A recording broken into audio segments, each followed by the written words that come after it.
हाँ जी class so welcome to the next video and अज ਦੀ ਵੀਡੀਓ ਦੇ ਅੰਦਰ ਆਪਾਂ ਕੁਝ basic tips and tricks discuss ਕਰਾਂਗੇ ਬਟ ਉਹ ਵਾਲੀਆਂ ਜਿਹੜੀਆਂ ਟ੍ਰਿਕਸ ਨਹੀਂ ਆ ਜਿਹੜੀਆਂ ਚੀਜ਼ਾਂ ਆਪਾਂ ਅੱਜ ਸਿੱਖਣ ਜਾ ਰਹੇ ਹਾਂਗੇ ਉਹ ਤੁਹਾਡੇ ਸਪੀਕਿੰਗ ਨੂੰ ਇੱਕ ਨੈਕਸਟ ਲੈਵਲ ਤੇ ਲੈ ਜਾਣਗੀਆਂ so for throughout the video just listen to it very attentively because ਕੁਝ ਛੋਟੀਆਂ ਮੋਟੀਆਂ ਚੀਜ਼ਾਂ ਹੁੰਦੀਆਂ ਨਹੀਂ ਆ ਆਪਾਂ ਨੂੰ ਰਿਅਲਾਈਜ਼ ਵੀ ਨਹੀਂ ਹੁੰਦੀਆਂ ਹੈਗੀਆਂ ਬਟ ਜਦੋਂ ਆਪਾਂ ਉਹਨਾਂ ਨੂੰ ਆਪਣੀ ਸਪੀਕਿੰਗ ਦੇ ਵਿੱਚ ਇੰਟੀਗ੍ਰੇਟ ਕਰ ਲੈਂਦੇ ਆਗੇ ਤਾਂ ਆਪਣੀ ਸਪੀਕਿੰਗ ਇੱਕ ਨੈਕਸਟ ਲੈਵਲ ਤੇ ਚਲੀ ਜਾਂਦੀ ਹੈਗੀ ਸੋ ਮੇਕ ਸ਼ੋਰ ਕਿ ਵੀਡੀਓ ਸਿਰਫ ਦੇਖਣੀ ਨਹੀਂ ਹੈਗੀ ਵੀਡੀਓ ਇੰਪਲੀਮੈਂਟ ਵੀ ਕਰਨਾ ਜਿਹੜੀਆਂ ਵੀ ਚੀਜ਼ਾਂ ਹੈਗੀਆਂ ਨੇ ਉਹਦੇ ਅੰਦਰ ਉਹ ਐਕਚੁਅਲ ਦੇ ਅੰਦਰ ਆਪਣੀ ਸਪੀਕਿੰਗ ਦੇ ਅੰਦਰ ਲੈ ਕੇ ਆਉਣੀਆਂ ਨੇਗੀਆਂ ਐਂਡ ਯੂ ਵਿਲ ਸੀ ਇੱਕ ਚੀਜ਼ ਗਾਰੰਟੀ ਦੇ ਰਹਾਂਗਾ ਕਿ ਜਦੋਂ ਹੌਲੀ ਹੌਲੀ ਯੂ ਆਬਜ਼ਰਵ ਯੋਰ ਪ੍ਰੋਗਰੈਸ ਕਿ ਕਿੱਦਾਂ ਕਰਕੇ ਤੁਹਾਡਾ ਪ੍ਰੋਗਰੈਸ ਆ ਜਿਹੜਾ ਬਾਰ ਉੱਪਰ ਚੱਲੀ ਜਾ ਰਿਹਾ ਹੈਗਾ just because of these tricks ਹੁਣ ਉਹ ਹੁੰਦੀਆਂ ਕੀ ਨਹੀਂ ਆ let us just start with them. Clear? So basically there is an author which I often talk about, Dale Carnegie. ਉਹਨਾਂ ਦੀ ਇੱਕ book ਆ ਗਈ the book name is The Art of Public Speaking by Dale Carnegie. ਹੁਣ ਉਹ ਜਿਹੜੀ book ਆ ਗਈ ਉਹਦਾ ਪਹਿਲਾ chapter start ਹੋ ਰਿਹਾ ਹੈਗਾ the name of the chapter is The Sin of Monotony. Not even sure ਜਾਂ ਤਾਂ ਦੂਸਰਾ chapter ਜਾਂ ਪਹਿਲਾ but I think the first chapter it is The Sin of Monotony.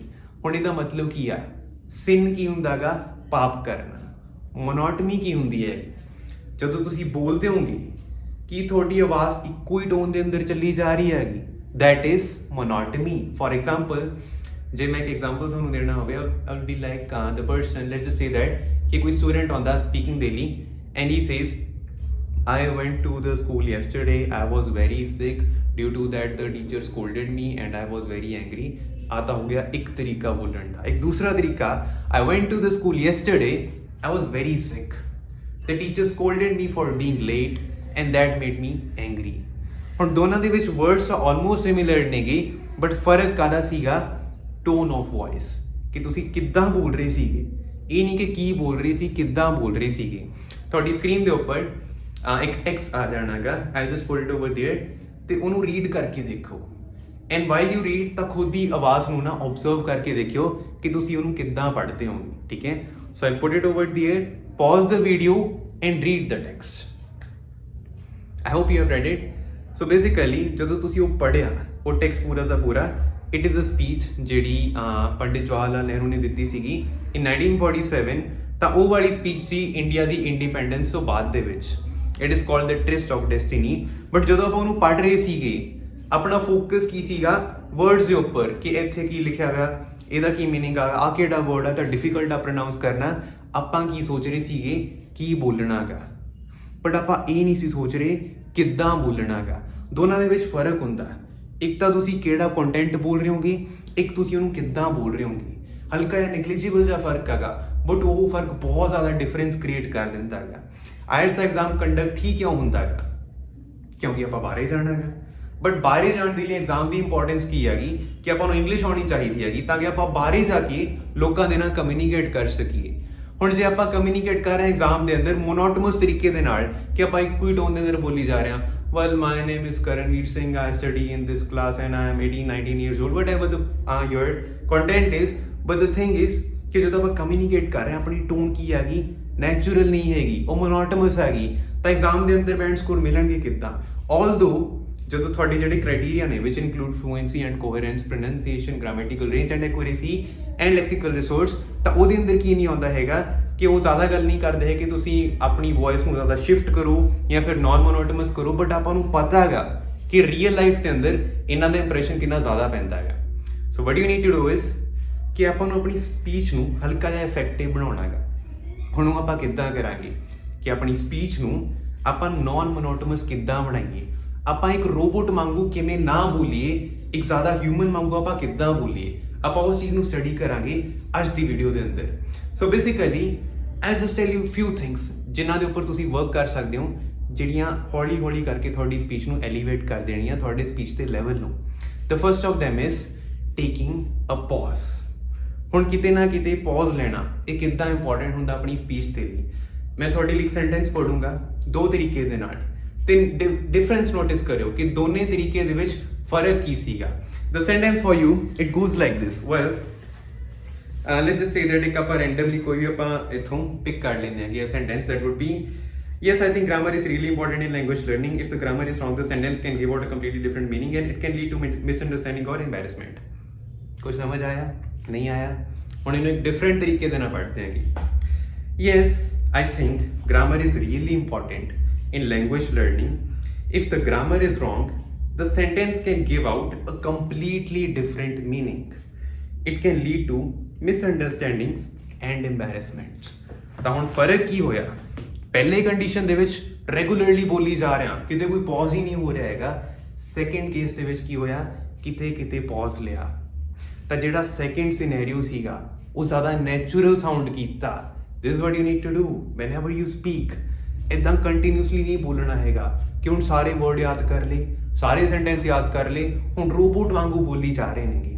There are 3 kind of speakers and note this down. ਇਹਨੂੰ ਆਪਣੇ mind ਦੇ ਅੰਦਰ feed ਕਰਕੇ ਰੱਖ ਲਓ। 3 ਤਰ੍ਹਾਂ ਦੇ ਸਪੀਕਰ ਹੁੰਦੇ ਨੇਗੇ। First of all those are beginners, ਜਿਹੜੀ ਕੈਟਾਗਰੀ 1 ਹੈਗੀ। ਬਿਗਿਨਰਸ ਕੀ ਕਰਨਗੇ ਕਿ ਉਹਨਾਂ ਨੂੰ ਕੋਈ ਨਵੀਂ ਲੈਂਗੁਏਜ ਸਿੱਖਣੀ ਹੈਗੀ, ਉਹ ਹਲਕਾ ਹਲਕਾ ਸਟਕ ਹੋ ਜਾਣਗੇ, ਉਹਨਾਂ ਦੇ ਪੌਜ਼ਸ ਆਉਣ ਲੱਗ ਜਾਣਗੇ, ਲੈਕ ਆਫ ਫਲੂਐਂਸੀ, ਰਾਈਟ, ਕਿ ਉਹ ਹਲਕਾ ਸਟਕ ਹੋ ਕੇ ਬੋਲਣਗੇ। Well I went to the school yesterday. ਤਾਂ ਉਹ ਹਲਕੇ ਜਿਹੇ ਪੌਜ਼ ਦੇ ਰਹੇ ਨੇਗੇ। Those are beginners. ਇੱਕ ਹੋਣਗੇ ਜਿਹੜੇ ਉਹਨਾਂ ਤੋਂ ਉੱਪਰ ਉੱਠ ਚੁੱਕੇ ਨੇ, ਜਿਨ੍ਹਾਂ ਨੇ ਆਪਣੀ ਲੈਂਗੁਏਜ ਇੰਪਰੂਵ ਕਰ ਲਈ, ਉਹਨਾਂ ਦੇ ਕੋਈ ਪੌਜ਼ ਨਹੀਂ ਹੁੰਦੇ ਹੈਗੇ, ਉਹ ਕੰਟੀਨਿਊਸਲੀ ਬੋਲੀ ਜਾਣਗੇ। ਇੱਕ ਹੁੰਦੇ ਨੇ ਐਡਵਾਂਸ ਲੋਕ, ਜਿਹੜੇ ਪੌਜ਼ਸ ਲੈਂਦੇ ਹੁੰਦੇ ਨੇ। ਹੁਣ ਤੁਸੀਂ ਸੋਚੋਗੇ ਕਿ ਯਾਰ ਐਡਵਾਂਸ ਤੇ ਬਿਗਿਨਰਸ ਦੋਨੇ ਲੋਕ ਹੀ ਤਾਂ ਪੌਜ਼ ਲੈ ਰਹੇ ਨੇ, ਪਰ ਉਹਨਾਂ ਦੇ ਪੌਜ਼ਸ ਦੇ ਵਿੱਚ ਫਰਕ ਬਹੁਤ ਹੁੰਦਾ ਹੈਗਾ। ਕਿਉਂਕਿ ਜਿਹੜੇ ਬਿਗਿਨਰਸ ਨੇ ਉਹ ਸਟਕ ਨੇਗੇ ਕਿ ਇੱਥੇ ਕਿਹੜਾ ਵਰਡ ਆਊਗਾ। ਜਿਹੜੇ ਐਡਵਾਂਸਡ ਸਪੀਕਰਸ ਨੇਗੇ ਉਹ ਪੌਜ਼ ਲੈ ਰਹੇ ਨੇ ਆਪਣੀ ਸਪੀਚ ਨੂੰ ਜ਼ਿਆਦਾ ਇਫੈਕਟਿਵ ਬਣਾਉਣ ਦੇ ਲਈ। ਉਹ ਇੰਟੈਂਸ਼ਨਲ ਪੌਜ਼ਸ ਨੇਗੇ, ਉਹ ਔਕਵਰਡ ਪੌਜ਼ਸ ਨਹੀਂ ਹੈਗੇ। ਠੀਕ ਹੈ, so what you need to do ਕਿ ਕਿਤੇ ਨਾ ਕਿਤੇ ਆਪਾਂ ਨੂੰ ਚੀਜ਼ਾਂ ਨੂੰ ਬ੍ਰੇਕ ਕਰਨਾ ਹੈਗਾ। ਜਿੱਥੇ ਕੋਈ ਪੰਚੁਏਸ਼ਨ ਮਾਰਕ ਆ ਰਿਹਾ ਹੈਗਾ, ਵਾਈਲ ਰਾਈਟਿੰਗ ਆਪਾਂ ਕੌਮਾ ਤੇ ਫੁੱਲ ਸਟਾਪ ਯੂਜ਼ ਕਰਦੇ ਆਂਗੇ, ਤਾਂ ਜਿੱਥੇ ਉਹ ਪੰਚੁਏਸ਼ਨ ਮਾਰਕ ਆਉਂਦੇ ਨੇ, ਕੋਈ ਲਿਸਟ ਗਿਣਾ ਰਹੇ ਹੋਗੇ, ਐਪਲ, ਔਰੇਂਜਸ, ਬਨਾਨਾਸ ਐਟਸੈਟਰਾ, ਉਹ ਲਿਸਟ ਦੇ ਅੰਦਰ ਵੀ ਕੀ ਹੋਣਗੇ? ਪੌਜ਼ਸ ਹੋਣਗੇ। ਜਿੱਥੇ ਕੋਈ ਫੁੱਲ ਸਟਾਪ ਆਉਂਦਾ ਹੈਗਾ, ਇੱਕ ਸੈਂਟੈਂਸ ਤੋਂ ਦੂਜਾ ਸੈਂਟੈਂਸ ਆਪਾਂ ਸ਼ਿਫਟ ਕਰਨਾ ਹੈਗਾ, ਆਪਾਂ ਹਲਕਾ ਜਿਹਾ ਪੌਜ਼ ਦੇ ਕੇ ਕਰਾਂਗੇ। ਈਵਨ ਜਿਹੜੇ ਫਰੇਜ਼ਸ ਨੇ ਵਰਡਸ ਦੇ, ਉਹਨਾਂ ਦੇ ਵਿੱਚ ਵੀ ਆਪਾਂ ਹਲਕਾ ਜਿਹਾ ਪੌਜ਼ ਦੇ ਲੈਣਾ। ਠੀਕ ਹੈ, ਬਟ ਉਹ ਪੌਜ਼ ਨੈਚੁਰਲ ਹੋਣਾ ਚਾਹੀਦਾ ਹੈਗਾ, ਉਹ ਇਫੈਕਟਿਵ ਹੋਣਾ ਚਾਹੀਦਾ, ਉਹ ਔਕਵਰਡ ਪੌਜ਼ ਨਹੀਂ ਹੋਣਾ ਚਾਹੀਦਾ ਹੈਗਾ। Right, this is the first one. Keep it in mind. Take a pause.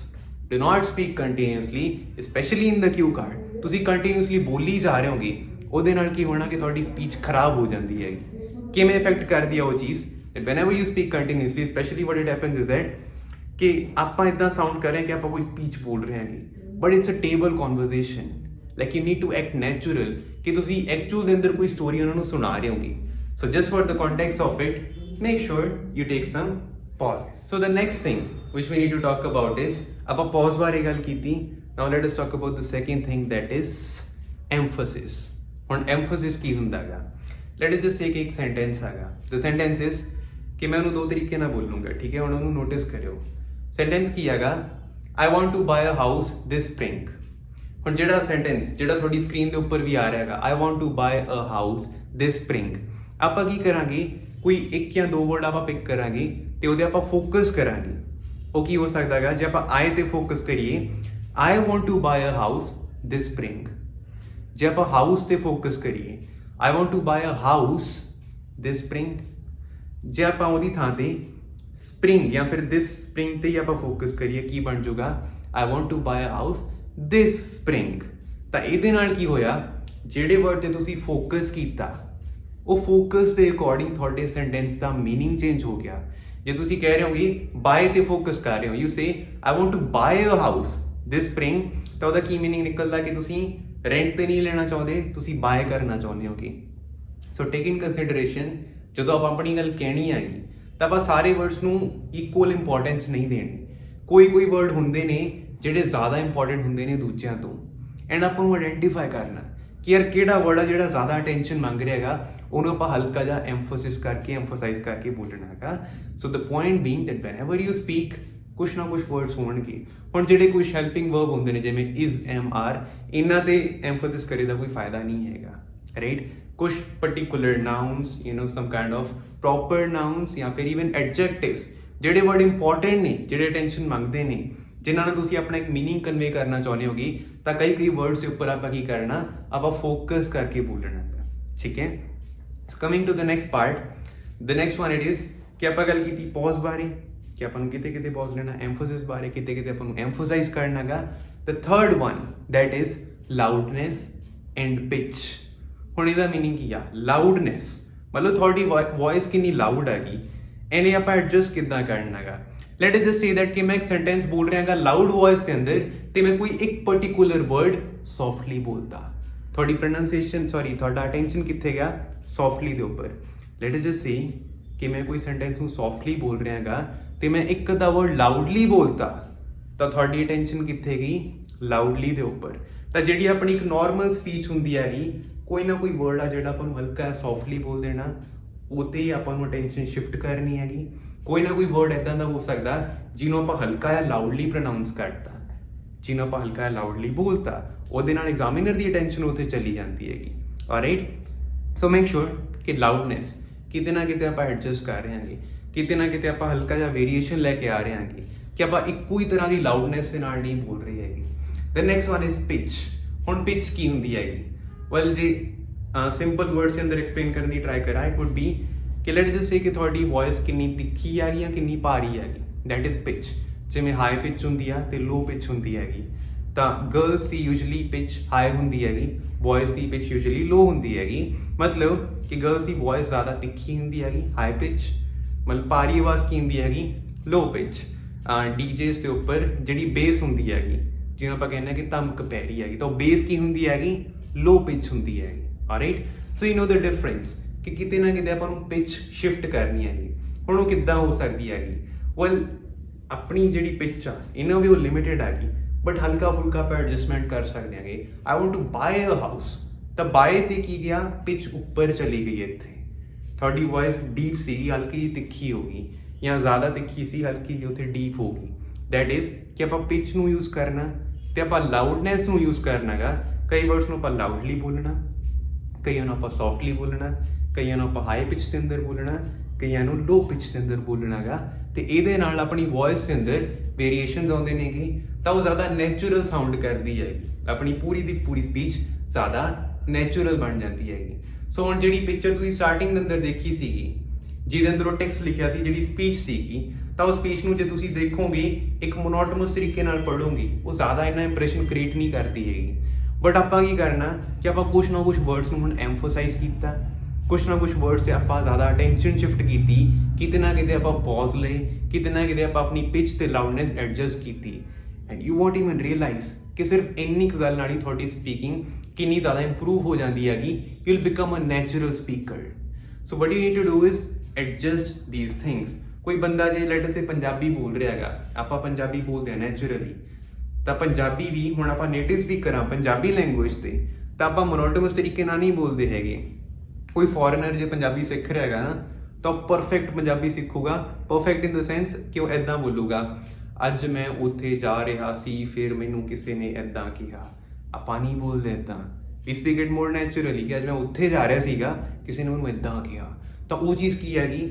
ਆਪਾਂ ਹਲਕੀ ਜਿਹੀ ਪਿਚ ਐਡਜਸਟ ਕਰ ਰਹੇ ਹਾਂ, ਲਾਊਡਨੈਸ ਐਡਜਸਟ ਕਰ ਰਹੇ ਹਾਂਗੇ ਵਾਈਲ ਸਪੀਕਿੰਗ ਪੰਜਾਬੀ। ਸਿਮਿਲਰ ਚੀਜ਼ਾਂ ਆਪਾਂ ਇੰਗਲਿਸ਼ ਅੰਦਰ ਲੈ ਕੇ ਆਉਣੀਆਂ ਨਹੀਂ ਆ। ਸੋ ਮੇਕ ਸ਼ੋਰ ਕਿ ਤੁਹਾਡੀ ਜਿਹੜੀ ਟੋਨ ਆਫ ਵੌਇਸ ਹੈਗੀ ਉਹਦੇ ਅੰਦਰ ਜ਼ਿਆਦਾ ਤੋਂ ਜ਼ਿਆਦਾ ਵੈਰਾਈਟੀ ਹੋਣੀ ਚਾਹੀਦੀ ਹੈਗੀ। You should sound the person ਜਿਹੜਾ ਹਲਕਾ ਜਿਹਾ ਨੈਚੁਰਲ ਹੈਗਾ, ਜਿਹੜਾ ਸਿਰਫ ਉਹ 'ਤੇ ਫੋਕਸ ਨਹੀਂ ਕਰ ਰਹੀ ਕਿ ਉਹਨਾਂ ਨੇ ਕੀ ਬੋਲਣਾ, ਬਟ ਕਿੱਦਾਂ ਬੋਲਣਾ ਗਾ, ਉਹ 'ਤੇ ਵੀ ਇਕੁਅਲ ਇੰਪੋਰਟੈਂਸ ਸ਼ਿਫਟ ਕਰ ਰਹੇ ਨੇ। All right, this is for the video. I hope you like it, and that is it. I'll be coming up with further videos. ਉਸ ਤੋਂ ਬਾਅਦ ਦੇ ਵਿੱਚ we'll discuss more about body language, about follow-up questions, about many things. Thank you.